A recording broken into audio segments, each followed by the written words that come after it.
Bəli, nümunəni yazmağa ehtiyac yoxdur. Mahiyyəti başa düşün. Diferensiallaşdırma bir növ didaktik prinsip də uşaq yönümlüyə bənzəyir. Uşaq yönümlükdə nə öyrənmişdik? Hər bir uşağın marağını nəzərə almalıyıq. Hər bir uşağa fərdi yanaşmalıyıq.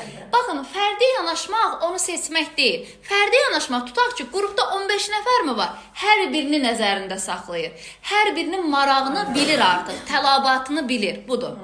Mən uşağın potensialını nəzərə almadan ona daha çətin tapşırıqlar versəm, sizcə nəyə pozmuş oluruq təlimin təşkili prinsipində? Təlimin təşkili prinsipində diferensiallaşdırmanı. Çünki diferensiallaşdırmanın ikinci adı nədir? Fərdiləşdirmə. Potensial sözünü harda qeyd etdik? Diferensiallaşdırmada. Sonra uşağın zəif və güclü tərəfini bilirəmsə nə olacaq? Baxın, bəli, diferensiallaşdırma. Niyəsini qeyd edim?